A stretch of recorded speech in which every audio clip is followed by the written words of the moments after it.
te agarró a ti, porque después terminaste alcalde electo por voto popular. Yo todavía no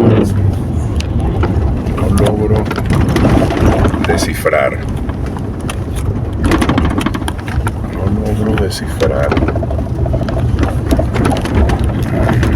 El momento o la circunstancia o el indicio que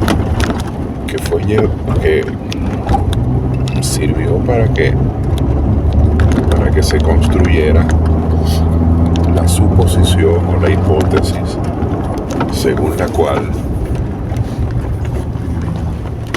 en Acción Democrática hubo contradicciones o contrariedad con esa iniciativa. No logro encontrarla. Yo, tratando de reconstruir los acontecimientos, puedo, y hablo y subrayo, reconstruir. Es decir, soy yo quien está asociando, soy yo quien está juntando, soy yo quien está diseñando una arquitectura argumental para tratar de comprender cómo fue surgiendo esa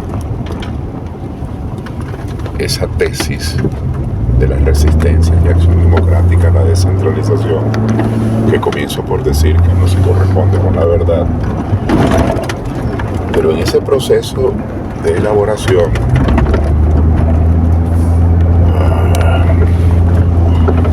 quizás puedo encontrar dos pistas. La primera de esas pistas que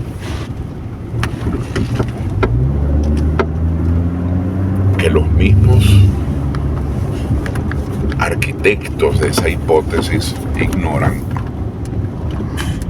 es que la Comisión para la Reforma del Estado fue una creación de Acción Democrática. Es con el gobierno de Jaime Lusinchi que surge la Comisión para la Reforma del Estado, y esa Acción Democrática, el centro de convocatoria de diferentes sectores del país, por cierto, contradiciendo la chapa, para no decirlo finamente, el estereotipo o el prejuicio, la chapa que le habían montado de sectario. Es una fama indebida, incorrecta, contraria a la realidad, que falsifica la historia, porque desde sus raíces, cuando Organización Venezolana se conforma, y que la conforma Rómulo Betancourt en una simbiosis maravillosa con Mariano Picón Salas, hablando de Merideños, donde estamos ahorita, allí donde están esas raíces de Acción Democrática, ya existía el asomo de la amplitud, la conjunción de intelectuales y políticos. Igual ocurre con el Partido Democrático Nacional. Ayer mencionábamos simplemente a algunos, a Jovito Villalba, a Rómulo Betancourt, por no mencionar a los muchachos, a los más jóvenes como Pompeyo Márquez. Es decir, que fue otro ensayo de acuerdo, de coincidencias. Y Betancourt al frente de Orbe, así como al frente del Partido Democrático Nacional, fue siempre un promotor de coincidencias. Coincidencias que se repitieron en otros parámetros con Marcos Pérez Jiménez a propósito de la recurrente negativa, o al menos utilizado eso como argumento central, la negativa de militares liderados por Medina Angarita para conceder el voto universal a todos los ciudadanos, para promover el voto directo,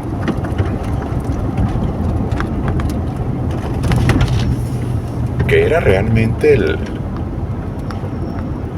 así como Michels, tu viejo amigo Robert Michels, habló de la ley de hierro de la oligarquía, refiriéndose a los partidos políticos. En Venezuela el secreto del militarismo fue la elección de tercer grado. Es decir, se mantenían elecciones, es verdad, pero la elección de tercer grado era el embudo que permitía que los senadores designados por Gómez eligieran al presidente, que los senadores designados por López Contreras eligieran al presidente, que los senadores designados por Medina Angarita eligieran al presidente, y romper ese anillo de hierro que al final 130 personas comisionadas por el jefe del Estado que los había designado era los que a su vez designaban el presidente de Venezuela. Bueno, ese argumento betancurista y acción democratista y pedenista asociado al extraordinario liderazgo de Marcos Pérez Jiménez como representante de la joven oficialidad. No olvidemos que el primer oficial egresado de la Academia Militar que está de presidente es Medina. Ningún otro antes había egresado de la Academia Militar, por cierto, fundada por Juan Vicente Gómez, porque aunque la crea el general Cipriano Castro, la situación de conflictividad, de inestabilidad política, de guerra permanente que se vivía y la situación azarosa que el propio Cipriano Castro creaba al haber roto relaciones con 4 países, el bloqueo, fue muy azarosa la época del general Castro, y todo aquello dejó simplemente en tinta sobre papel la fundación de la Academia Militar que él mismo decretó, y quien realmente la pone en marcha, el general Gómez. Bueno, y después de haberla puesto en marcha de manera firme, de haber abierto aquel gran centro de educación superior que abrió Gómez, que fue la Academia Militar. La Escuela de Aviación Militar, la Academia. Entonces Isaías Medina se convierte en el primer oficial de escuela que es presidente de Venezuela. Montonero. Sí, que no viene, digamos, es verdad, lo que has dicho es verdad, que no es montonero. Lo que ocurre es que con Castro y con Gómez, no obstante que no son de academia, sin embargo el general Castro y el general Gómez modernizan el ejército, y por lo contrario son los elementos de innovación que ellos introducen, desde la artillería, desde la asesoría externa con los alemanes, hasta la disciplina del ejército, hasta sus bases doctrinarias y el apego a la estabilidad institucional, en vez de ser una herramienta de revueltas porque si algo estaba politizado en Venezuela durante todo el siglo XIX fueron las Fuerzas Armadas, al servicio de cualquier gringo. Depende del caudillo. Para ir detrás del caudillo de turno. De tal manera que es fascinante ver cómo Castro y Gómez, aún con con la silueta o el retrato hablado que se les ha querido en virtud de sus gestiones, sin duda alguna dictatoriales, se les ha querido, sin embargo, retratar como si fuesen montoneras más. Por lo contrario, fueron esas montoneras que el elemento fundamental que Cipriano Castro enfrentó cuando logra unificar el país. Si justamente la Revolución Libertadora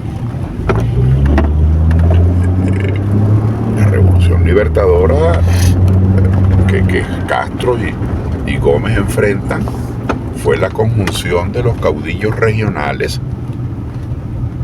de esas montoneras que estaban indignadas por el proyecto de centralismo político de Cipriano Castro.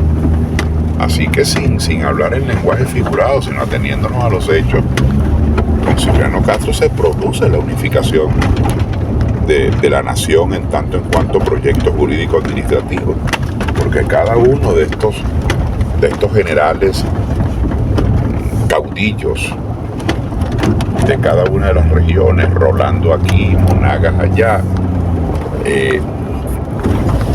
cada uno de ellos sintió como en efecto estaba amenazada su autonomía regional, sus montoneras, su discrecionalidad, y logran juntarse los unos con los otros y armar un ejército de casi 16.000 hombres, que fue la famosa Revolución Libertadora. Y esa Revolución Libertadora, no obstante tener esa convocatoria extraordinaria, Castro y Gómez la derrotan y la aplastan por haber introducido elementos técnicos, acopio y centralización de arsenales, modernización de armamentos, asesoría de maestros muy especiales, unos alemanes, otros chilenos en el ejército, imposición de una nueva disciplina, un piso doctrinario. Es muy interesante porque lo que quiero con esto, al menos expresar mi opinión, que ciertamente no eran de escuela Castro y Gómez, pero los métodos y los procedimientos que aplicaron, e incluso la misma decisión de crear la Academia Militar y su organización, ya revelaba el marco teórico de estos militares como estrategas y como gerentes de la acción armada. Claro, tal vez no existía la escuela militar aquí, pero muchos iban a estudiar afuera. No, pero de esos no. De esos no, eran montoneros. Ninguno. ¿Y dónde se formaron? Ninguno. Lo que pasa es que tenían una tradición extraordinaria. Muchos de ellos venían de la experiencia de Ignacio Andrade en uno u en otro bando. Otros de ellos venían, aunque bisoños, de las experiencias de Joaquín Crespo, que fue un caudillo extraordinario. Algunos de ellos traían toda esa cultura. No habían participado, pero traían la cultura de la guerra larga, de la guerra federal. Es decir, Venezuela también, así como hoy, podemos acreditar la experiencia en educadores que no tienen títulos universitarios, que no tienen certificados académicos, pero que tienen muchos años en un aula con niños y que conocen las técnicas y los procedimientos, y por la vía especial les acreditamos la experiencia. Permíteme la analogía para decir que esa experiencia de algunas décadas y de una cultura militarista, Venezuela tenía 90 años en guerras civiles. Sí, señor. Entonces todo eso, de forma supletoria, no teníamos academia, pero había una experiencia que se acreditaba como de altísimo valor en la experticia militar. Es decir, esas montoneras, aunque el nombre expresa el caudillismo regional, esa especie de feudalismo militar que tenían detrás de sí siervos de la gleba a su mando, parafraseando la Edad Media, sin embargo, esa montonera en modo alguno es sinónimo de falta de experticia ni de improvisación militar. Venían de esos ajetreos. Pero bueno, en todo caso, donde estaba yo era que el general Medina fue el primer oficial egresado de una escuela, pero ya venían generaciones presionando porque la conducción del ejército no estuviese en manos de esos oficiales, vamos a decir, sin títulos académicos, que ellos despectivamente llamaban los chopos de piedra. Entonces protestaban por una parte la conducción de los chopos de piedra y por supuesto eran maximalistas en la narrativa. Muchísimos generales y muchos oficiales que no tenían títulos académicos eran brillantes, pero toda esta generación joven de Pérez Jiménez, de Llovera Páez, pues simplemente los tildaban de ignorantes, de analfabetas, los chopos de piedra. Y esa presión de Pérez Jiménez, que fue un líder extraordinario, para desplazar a los chopos de piedra en el comando del ejército, era una presión contra Medina, porque Medina, en una acción política inteligente, no podía desestabilizar a su propio ejército, y su ejército estaba realmente, o sea, el ejército de Venezuela estaba en buena parte comandado por esos hombres de experticia, Sí. por esos hombres a quienes yo en esta simbiosis he llamado de experiencia acreditada. Estaban los nuevos oficiales, pero los nuevos oficiales eran tenientes, eran capitanes, eran mayores. Los coroneles y los generales eran los chopos de piedra. Entonces toda esta presión que ejerce Marcos Pérez Jiménez para que sean los académicos, los más preparados, los que tienen cursos de Estado Mayor, esos sí fueron a estudiar al exterior, como fue el caso de Pérez Jiménez. Esa generación sí, pero no la generación anterior a la que me estaba refiriendo.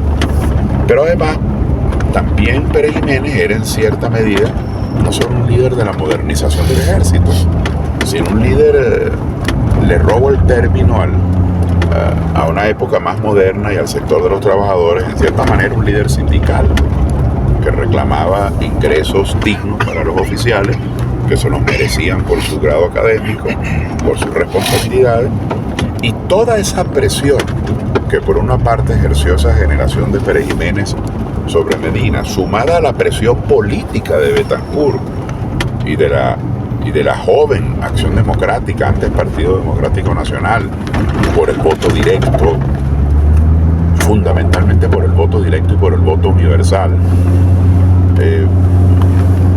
Todo eso fue creando un espacio de asociación, un espacio de entendimiento, que fue mucho mayor que el espacio de entendimiento que tejió Betancur con Medina con lo del 50-50 petrolero. Hubo una gran coincidencia programática y doctrinaria con las políticas nacionalistas del general Medina y el reclamo de Acción Democrática de nacionalización del petróleo. Ese fue un espacio de coincidencias que hacían avisorar tiempos de entendimiento, pero pudo más la disidencia y el debate en torno al derecho del voto, pudo más que el debate en torno a las coincidencias del manejo petrolero. Es que el entendimiento de Betancur con Mariano Picón Salas y valiosos intelectuales, el entendimiento de Rómulo, de Barrios, de Prieto, de Leoni, con otros intelectuales y líderes estudiantiles y políticos como Villalba, para poner a usar el ícono de Villalba, con jóvenes luchadores, muchachos de la juventud como Pompeyo Márquez. Bueno, todos esos son elementos de amplitud, elementos de consenso, que no hace extrañar la amplitud de entendimiento de Acción Democrática con los militares progresistas, y que no hace extrañar en modo alguno que luego Acción Democrática auspiciara y propiciara, junto con Unión Republicana Democrática y COPEI, lo que se debe llamar el pacto de punto fijo. Es decir, la política de estas organizaciones partidistas, en particular Acción Democrática, no fue una política de caudillos, sino de asociaciones, de entendimientos y de pactos. Por eso, ese gobierno del 59, donde los perdedores gobierna URD y COPEI, ese gobierno del 64 de Leoni, donde los perdedores gobiernan, el doctor Uslar, que con el Frente Nacional Democrático, y el doctor Villalba, que como URD perdieron las elecciones ante Leoni y AD, gobernaron durante 5 años. Esa misma perspectiva de entendimiento, no obstante que Lucinchi conformó un gobierno solo con dirigentes de Acción Democrática,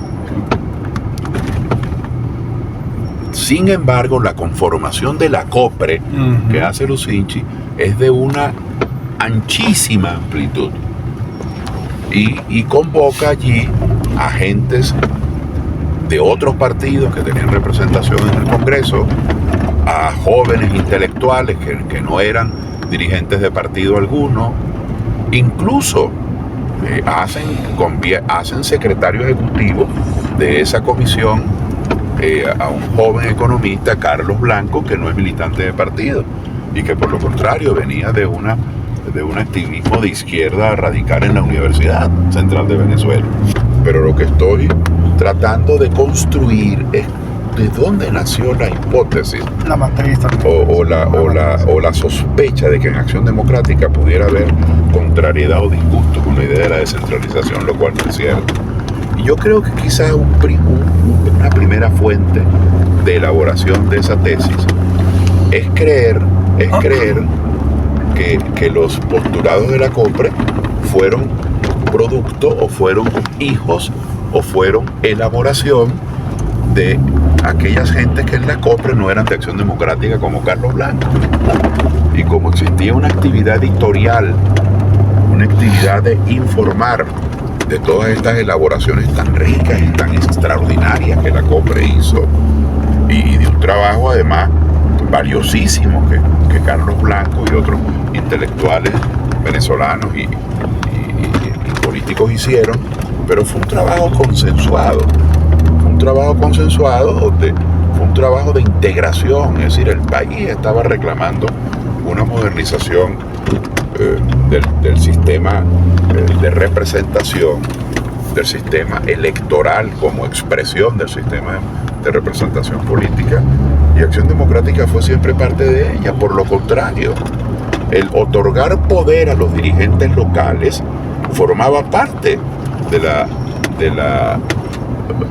la vida diaria de Acción Democrática, y no había contrariedad alguna. Acción Democrática se hizo fuerte con sus comités locales. El dirigente local tenía muchísima fuerza en las decisiones nacionales. Los dirigentes sindicales, agrarios, educativos, gremiales tenían mucha fuerza en las decisiones nacionales. Todo eso después, hacia los años 80, finales de los 80, comienza a tener ranuras y es comenzado a sustituir por lo que se llamó el cogollo, pero las fuentes de Acción Democrática están en su base.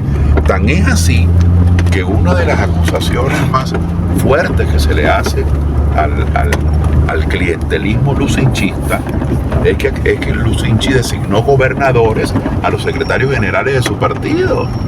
Es decir, si es que, aunque por una parte eso era una demostración cerrada de gobernar solo con su partido, era un testimonio, vamos a llamar, de sectarismo partidista, era también una evidencia muy gruesa de la importancia que se le daba en la toma de decisiones al dirigente local. Es decir, esos gobernadores no eran impuestos por la dirección nacional, sino que por lo contrario, en la época de Lucinchi, fueron todos los secretarios generales de los estados, lo que era la emergencia de un poder local. Entonces no le encuentro mucho fundamento a esa hipótesis. Claro, el otro indicio, además de cierta propaganda que pretende apropiar toda la elaboración de la COPRE a los actores o personalidades independientes no partidistas que formaron parte de sus elaboraciones, quizás el otro indicio sea que la llegada de un dirigente como Luis Alfaro a la Secretaría General, que luego tuvo un desarrollo muy personalista, de mucha concentración en las decisiones, pudiese llevar también a la elaboración de que le disgustaba a ciertos sectores de Acción Democrática la elección de base. Yo no viví ninguna de esas circunstancias, no las recuerdo, no las sentí. Sí existió, que formaba parte del debate, pero que no negaba el entusiasmo militante que los dirigentes de Acción Democrática le dieron a la iniciativa luego de Carlos Andrés Pérez, de todas esas elaboraciones que la COPRE venía estudiando y trabajando con laboriosidad. Lo que sí existió fue la advertencia de algunas personalidades de Acción Democrática en discusiones en la dirección nacional, que el nuevo proceso de elección directa de alcaldes y de gobernadores que el partido respaldaba en pie juntilla debía verse con cuidado, que no fuese a generar caudillismos locales y regionales que deshicieran lo que tanto había costado en la recuperación de la unificación del país. Es decir, el proceso de centralismo, pero en este caso la acepción de centralismo no es la acepción que voy a usar en este caso, no es el monopolio de las decisiones, sino es haber tejido una nación de aquellas montoneras, es decir, aquellas montoneras que dieron lugar a la reacción de Castro y de Gómez para unificar la hacienda pública nacional, para unificar las acciones administrativas. Lo que sí hubo en Acción Democrática fue una advertencia de algunos de sus líderes, sobre todo el doctor Barrios, en cuanto a ver con cuidado que estaba todavía muy cerca la época de las montoneras y los caudillos, e incluso en Acción Democrática tanto Barrios como Betancur, no sé quién acuñó la expresión, advirtieron en contra el peligro de las republiquitas, de las pequeñas republiquitas, pero en modo alguno era una negación ni una obstrucción de una iniciativa que, después de haber sido elaborada de manera meticulosa por la COPRE, insisto, creada y formada y conformada por el presidente Jaime Lusiche, cuando Carlos Andrés Pérez gana las elecciones de 1988, el mismo mes de enero del año 89, aquel presidente que pudo durante sus 5 años dedicarse a designar gobernadores, que era una de sus facultades constitucionales, ¿verdad? Porque los gobernadores eran representantes del Ejecutivo Nacional en las regiones. Esa era la concepción de la hasta ahora mecanismo y procedimiento político de desagregación del poder nacional. Los gobernadores eran representantes del poder ejecutivo en las regiones, representantes del presidente de la República y del poder ejecutivo en cada uno de los estados. Carlos Andrés Pérez, que pudo haberse continuado esa práctica y que pudo haberle dado larga, pudo haber guaraleado las recomendaciones de la COPRE. Por lo contrario, el mismo mes de enero del año 89 anunció de manera firme la elección directa de los gobernadores de estado. Lo convirtió en una bandera, y además no solamente la elección directa de gobernadores de estado, o para decirlo desde otra perspectiva, renunció a la facultad que tenía de designar en los gobernadores de estado, no solamente en un acto de modernización, sino de desprendimiento. Y además, como parte integrada de un proyecto coherente, anunció la inauguración del Poder Ejecutivo Municipal. En los municipios en Venezuela no teníamos poder ejecutivo. Los municipios eran simplemente un órgano legislativo que decretaba ordenanzas de policías, decretaba ordenanzas de recolección de desechos públicos, decretaba ordenanzas de mantenimiento de los locales escolares, decretaba ordenanzas de flechado, de regularización del tránsito, organizaban sesiones solemnes para recordar fechas patrias. Era una instancia legislativa local. Y el poder ejecutivo lo ejercían por delegación los jefes civiles. El presidente designaba a través de los gobernadores jefes civiles en las parroquias, y así se gobernaban los municipios. Pues Carlos Andrés Pérez, además de anunciar el proceso de elección directa de gobernadores, anuncia la creación del Poder Ejecutivo Municipal con la creación de la figura del alcalde, el gerente de la ciudad, el que administraría los bienes de cada municipio para desarrollar los servicios públicos. Ese proyecto que anuncia y que le da vida a Carlos Andrés Pérez, pero que ha sido ya trabajado previamente por la COPRE. Es decir, no fue una improvisación, ni fue tampoco una invención del presidente Pérez, aunque él fue el que lo asumió, y él es quien lo promueve. Ese proyecto es luego acompañado de una manera cálida por el Congreso de la República. Y entonces hay dentro del Congreso de la República factores que se suman a eso con activismo militante, como por ejemplo el movimiento del socialismo, hay factores que se suman con más tibieza, pero en todo caso, siendo una bandera tan popular, ningún partido estaba dispuesto a dejarle esa bandera solamente a Carlos Andrés Pérez y Acción Democrática. Así que todos se suman a liderizar esto de la elección directa de gobernadores, de la elección directa de alcaldes. Y es así como a finales de ese año, en diciembre de 1989, se celebra la primera elección directa de gobernadores y alcaldes, y el resultado trae uno de los procesos políticos interesante, ¿verdad? más interesantes desde el punto de vista de la integración política.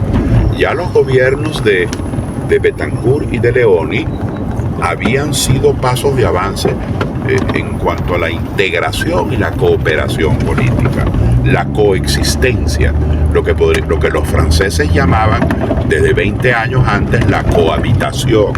Una vez que ocurrió en Francia aquello extraordinario de que por vez primera, unos 20 años antes, el primer ministro era de un partido distinto del presidente, y comenzaron los franceses a hablar de la cohabitación. Sin embargo, esa cohabitación, y permíteme esta pedantería criolla, esa cohabitación se había dado en Venezuela mucho antes, en 1959 y 1964, con los gobiernos estos donde los perdedores gobernaban, aunque se le ha despachado ligeramente solo con el título de Pacto de Punto Fijo, sin entrar a analizar todas las consecuencias y todas las caracterizaciones que tuvo. Claro, ese pacto de Punto Fijo fue también un pacto celebrado en plena Guerra Fría. Es decir, Venezuela no estaba al margen de la geopolítica internacional. Había ocurrido el fenómeno cubano, y no solamente había ocurrido el fenómeno cubano con la revolución de Fidel Castro y la deposición de Batista, sino que además el fenómeno cubano no fue aislado. Había ocurrido el fenómeno cubano y Castro y Cuba habían inscrito su proyecto político en el eje y en la órbita soviética.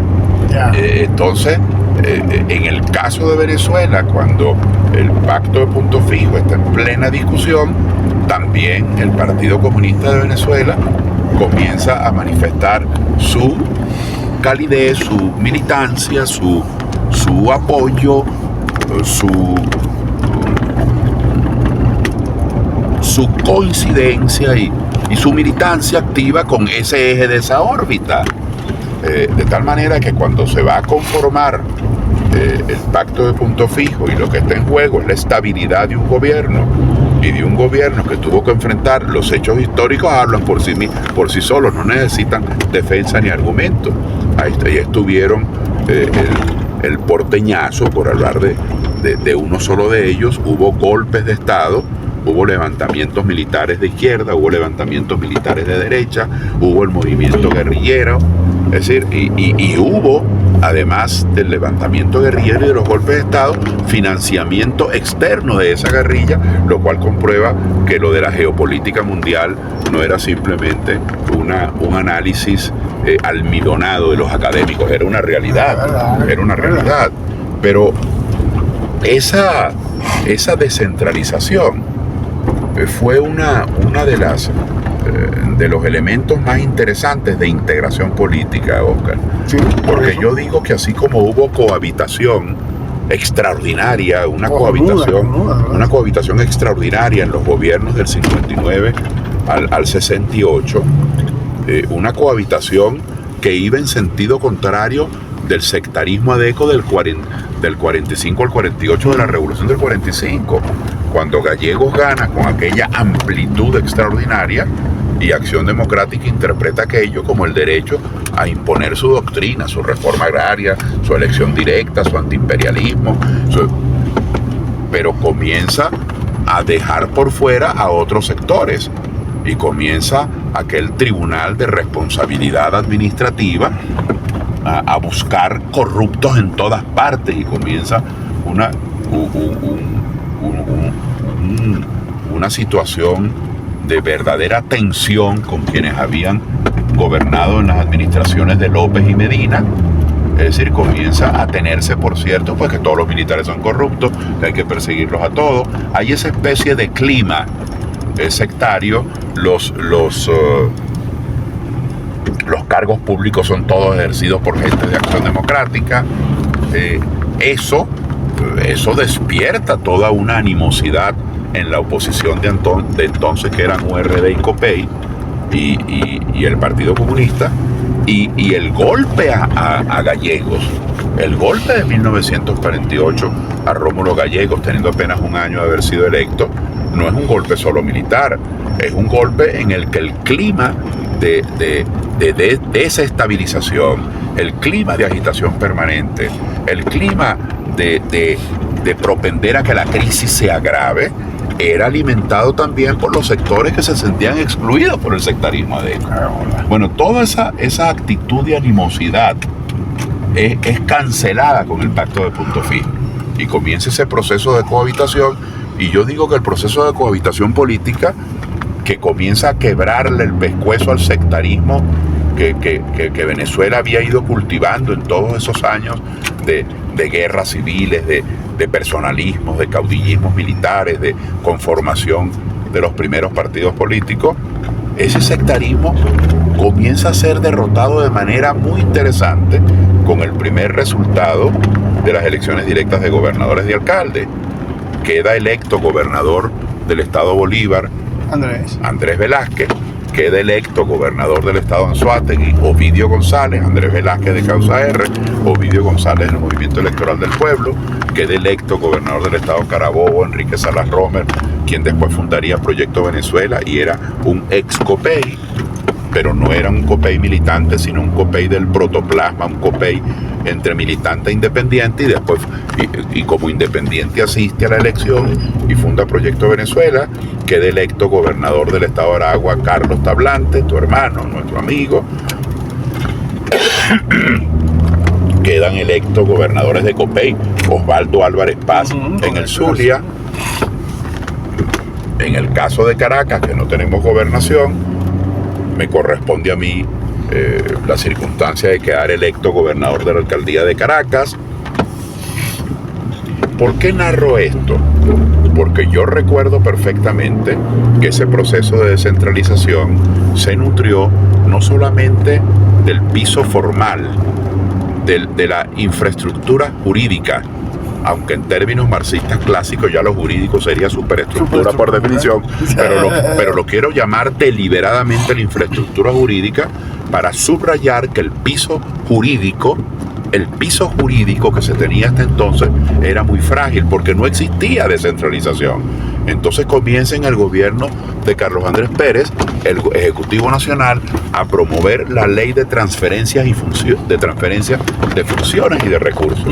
Y comienza el Ejecutivo Nacional, el gobierno de Carlos Andrés Pérez, no solamente renuncia a la atribución constitucional, porque es el que promueve activamente la elección de gobernadores y alcaldes, no solamente renuncia a la atribución a las facultades de designar a los gobernadores, sino que es el mismo presidente Pérez quien comienza a desprenderse de parte del presupuesto y a ponerlo como el fundamento de la ley de transferencia financiera, y comienza a desprenderse de funciones para promover la ley de transferencia de funciones.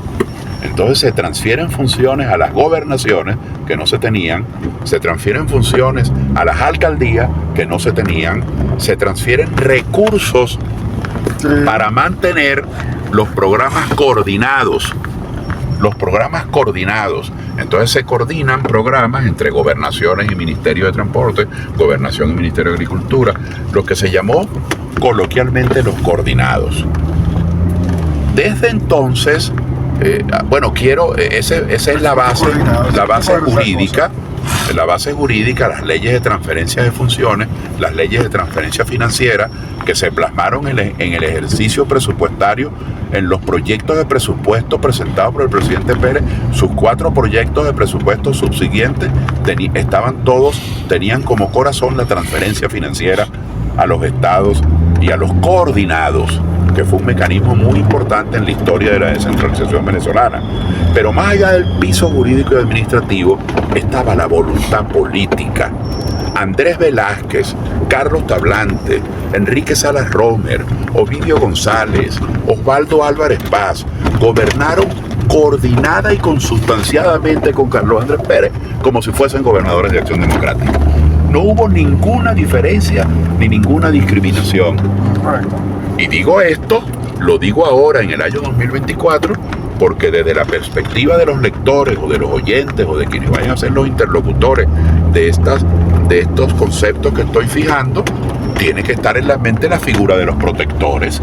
Los protectores es justamente la negación de la descentralización. Claro. Los protectores que Maduro y Chávez designaron es la negación de la voluntad popular. Es un artificio que utilizó Chávez y que ha utilizado Maduro para negar la voluntad popular. Es decir, a mí no me interesa que usted eligió de gobernador a fulano o mengano, yo nombro a tal protector. ¿Y cuál es la consecuencia? Que a ese protector es que van los recursos, que antes iban los coordinados, que a ese protector es que va el apoyo administrativo del gobierno nacional. Es decir, ha habido todo, se ha ido desdibujando el caudillismo militar, el personalismo del Ejecutivo, ha ido desdibujando y se ha ido perdiendo en poco tiempo lo que tanto costó. Costó mucho trabajo y se revierte ahora. Claro, y se revierte. Aquí hay un proceso de reconcentración de las decisiones en el Ejecutivo Nacional. Aquí ha habido incluso momentos pintorescos, pero no por pintorescos graciosos, sino angustiosos, momentos de vergüenza, donde en reuniones, en grandes foros de gobernadores y alcaldes con el presidente Chávez, se paraban alcaldes y gobernadores parejeros a decirle al presidente: mande usted en mi municipio, mande usted, presidente, ordene aquí en la gobernación. Es decir, una alegoría a sepultar todo lo que hemos logrado con las elecciones, porque con la elección directa de gobernadores, ya el gobernador no era el representante del Ejecutivo en el Estado, no. Ahora era el representante de los aragüeños, ahora el representante de los portugueseños, ahora el representante de los zulianos, ahora el representante de los carabobeños, ahora era la voz prominente de los vecinos de un Estado que querían decidir por sí mismos, no que querían ser el eco de las decisiones del Ejecutivo Nacional. Es decir, hay una reversión. El itinerario en las decisiones, en la fuente de las decisiones, ya no era el proyecto del presidente que el gobernador representaba. Ahora el itinerario y la vía, el flujograma de las decisiones era los reclamos de los ciudadanos que el gobernador representaba, jugándose con esta caricatura que entre Chávez y Maduro fueron armando de los protectores. Por cierto, como un breve paréntesis a esto que estamos hablando de la descentralización, en la Constitución de 1961, conforme a la Constitución del 61,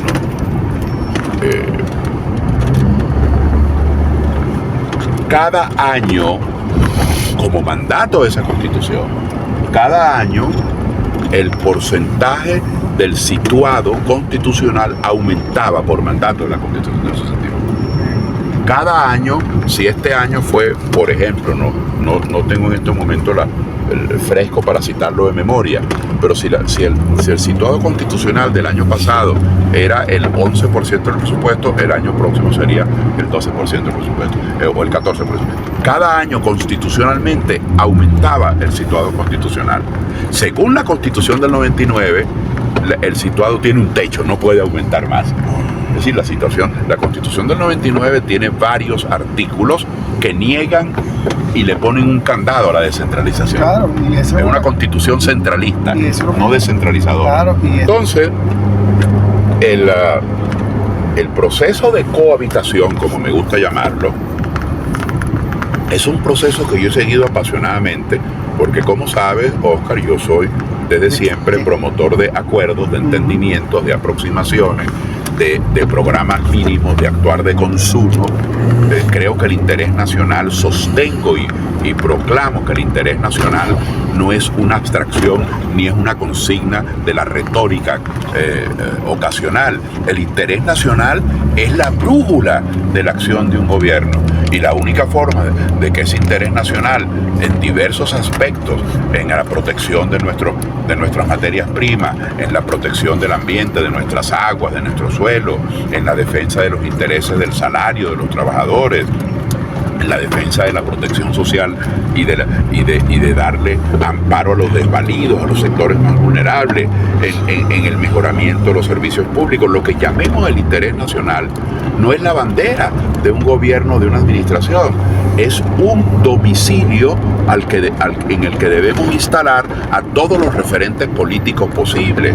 Por eso siempre he sido partidario de esa sinergia, de esa convergencia política, y la elección directa de alcaldes y gobernadores es una variable contribuyente. Habida cuenta que los alcaldes y gobernadores siempre serán, o posiblemente serán, salvo circunstancias excepcionales, pero posiblemente serán de diferentes movimientos políticos, esa circunstancia crea las condiciones para el entendimiento político. Claro, no queda otra. No queda otra, a menos que surjan estas imposturas como la de los protectores, que tratan de negar el entendimiento político y que tratan de negar la sinergia administrativa y el interés nacional. Entonces, en ese marco de la descentralización, en ese marco de la elección directa de alcaldes y gobernadores, bueno, van ocurriendo ocurren consecuencias, digamos, complementarias o subproductos históricos. Digamos que el primer gran producto histórico es que la voluntad popular en las regiones se convierte en la brújula, cuando antes la brújula era el proyecto nacional del presidente o del partido o de la alianza de turno. Habida cuenta que el gobernador era el representante del Ejecutivo en el Estado, ahora el gobernador es la expresión de la voluntad regional. Ese es el primer producto. El segundo producto es que la responsabilidad de la ejecución pública comienza a estar desagregada. Ya la responsabilidad no es del partido de gobierno nacional, no es del presidente, ahora la responsabilidad es compartida. Ahora la responsabilidad, pues no es que el gobierno no sirve, espérate un momentico, puede ser el gobernador o puede ser el alcalde. Ahora hay un proceso de discernimiento y de especificidad en la asignación de las responsabilidades públicas. Y luego... Y son facturas que se pagan pero por directamente. supuesto, eso tiene una incidencia luego política y electoral. Pero eso también trae como consecuencia, que es lo que llamo el subproducto histórico, la incorporación de la sociedad civil. Es decir, de los fenómenos de los ciudadanos no apegados a los partidos, porque comienzan a crearse grupos de presión y grupos de interés, en el mejor sentido de la palabra, en los municipios, en las parroquias, en los estados, para defender sus causas. A esto debo anexar, a mí me tocó ser corredactor de ese texto, a esto debo decir que junto con la creación de la figura del alcalde y la elección directa de los alcaldes, se crean las juntas parroquiales, que no las teníamos. Entonces, se va no solamente a la creación de las alcaldías, sino que se le da vigor y se le da fuerza a las viejas juntas comunales que existían de manera silvestre, que no tenían sino el poder de estar del lado de la demanda, gente que se asociaba en un barrio, un caserío, conformaban una junta comunal y para pedir agua, para pedir una carretera, es decir, para hacerse sentir en los justos derechos del ciudadano, lo que yo llamo del lado de la demanda, pero no tenía ninguna atribución. Nosotros creamos entonces las juntas parroquiales, se aprueban legalmente las juntas parroquiales, se le asignan funciones a las juntas parroquiales, se le asignan fondos a las juntas parroquiales. Todo eso dependía, por supuesto, del apoyo que los alcaldes le pudiese dar. Yo, por ejemplo, mientras estuve alcalde de Caracas, los presupuestos asignados a cada una de las parroquias de Caracas se decidían conjuntamente con las juntas parroquiales.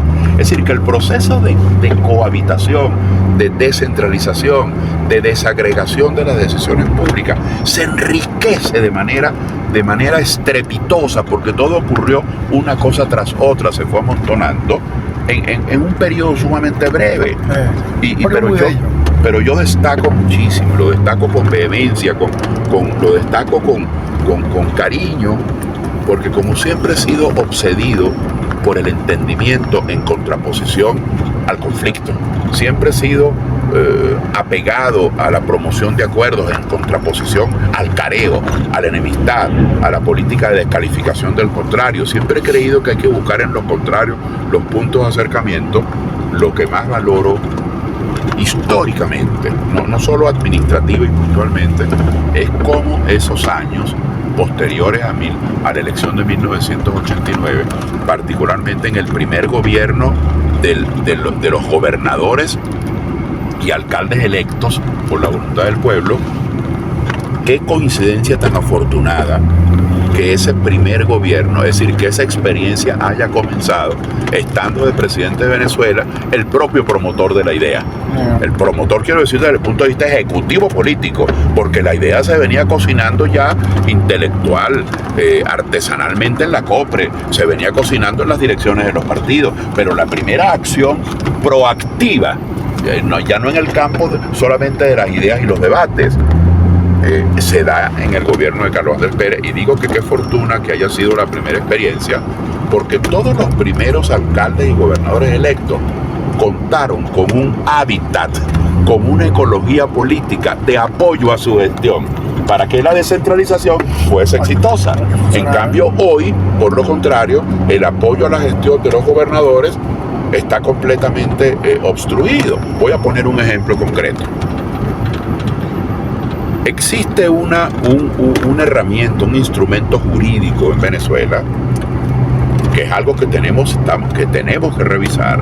Existe un instrumento jurídico conforme al cual, cuando los ingresos son extraordinarios, esos, justamente por ser extraordinarios, por ser inusitados, por ser completamente inesperados, esos ingresos extraordinarios a esos ingresos extraordinarios no se les aplica el cálculo del situado constitucional. Si Venezuela mañana, por ejemplo, tuviese un ingreso producto de que le cancelan a Venezuela las deudas que con Venezuela tienen en este momento más de 8 países de América Latina, que no han cancelado sus deudas con Venezuela, sino que por lo contrario esas deudas les han sido condonadas. Cosa, es decir, mientras a los ahorros de los venezolanos se les guillotinó cuando se le quitaron ceros y ceros al bolívar, gente que tenía en su cuenta de ahorro 1.000 bolívares pasó a tener 1 bolívar en el ahorro, mientras los ahorros de los venezolanos se liquidaban y las cuentas de ahorro y las cajas de ahorro murieron. Bueno, sin embargo, las deudas a otros países también murieron, pero con un resultado distinto, que ese era dinero de los venezolanos. Entonces también nuestro libertador y nuestros próceres, y el mariscal Ayacucho, y el general Anzuategui, y el general Urdaneta en la Gran Colombia, y nuestro sentimiento de amor por América Latina, también tenemos que revisarlo, porque nosotros hemos sido un pueblo solidario, hemos sido un pueblo que creemos en la solidaridad latinoamericana, en la solidaridad política. Ahí está nuestra presencia en la liberación del Canal de Panamá, ahí está nuestra presencia en las muchas gestiones que se han logrado en países de América Latina.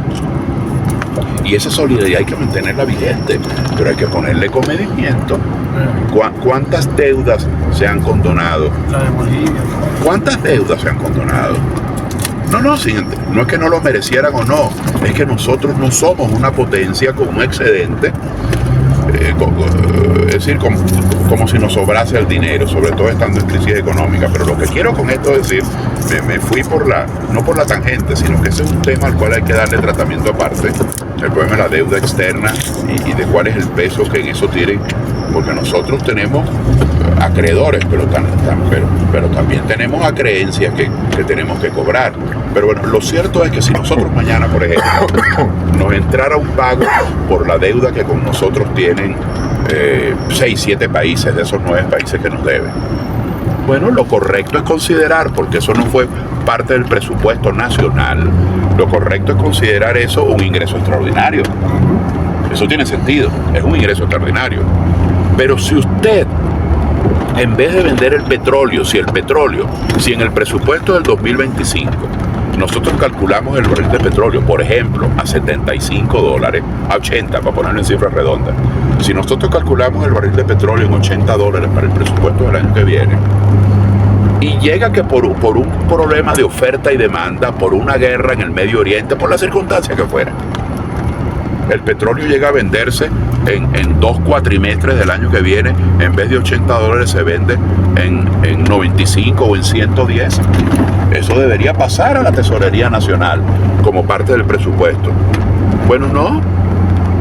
El avispado, el presidente Chávez y el presidente Maduro, todos los dineros, todos los ingresos que estén por encima del precio del petróleo fijado en el presupuesto, lo consideran ingresos extraordinarios. Y el resultado inmediato de considerarlo ingreso extraordinario es que ese sobrante no forma parte del universo, del todo, en el cual se calcula el situado constitucional. Es decir, que los estados y los municipios quedan fuera de ese beneficio al principio. Entonces, ¿qué es lo que ha hecho el chavismo en sus 25 años de gestión? Que si tú sabes que el petróleo el año que viene, por las estimaciones del mercado, va a estar en $90, tú lo calculas de una vez en 50, y utilizas tu mayoría en la Asamblea Nacional para aprobar el presupuesto en 50, bajo la garantía que todos los 40 sobrantes que te van a venir son solo para manejo del presidente y del Ejecutivo Nacional, porque no lo vas a meter en el situado. Es un ataque artero a la descentralización. Sí. Un ataque artero a la descentralización. La discrecionalidad y la corrupción. Es un ataque artero a la descentralización. Entonces, estas son las consecuencias. Cuando no se comparte un proyecto político, el chavismo no comparte el proyecto de la descentralización. Todo esto de los consejos comunales es un barnicito, es un esmalte de uña, es simplemente una medida supletoria para fingir aquello del poder para el pueblo, porque si el poder es para el pueblo, para los aragüeños, para los azotiguenses, para los neoespartanos, para las guayaneses, entonces deberían todos los ingresos pasar a formar parte para que a todos los municipios y estados se les aumente el situado, que en fin de cuentas muchos de ellos están dirigidos por líderes del PSUV, y eso es correcto que los administren, pero tiene que ser para los venezolanos, no para el manejo discrecional del Ejecutivo Nacional. Electo en diciembre de 1988 como fui electo diputado por el Distrito Federal, porque me correspondió en esa campaña del 88 dirigir la campaña de Carlos Andrés Pérez en el Distrito Federal, en Caracas. Y yo era, ahorita no lo recuerdo, creo que sexto o séptimo en la lista y quedé electo. Quedaron electos primero unos independientes, unos aliados, el secretario general de ADEN Caracas, por la lista nuestra, ¿no? Pero yo quedé electo diputado por Caracas. Chico, se me volvió a tapar la nariz.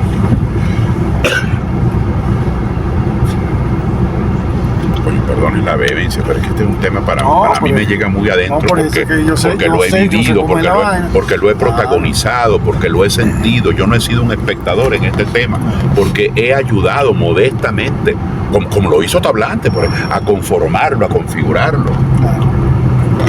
Y entonces me duele mucho toda la forma como se ha pretendido desdibujar y se ha pretendido desmantelar una de las grandes reivindicaciones administrativas de los años democráticos en Venezuela.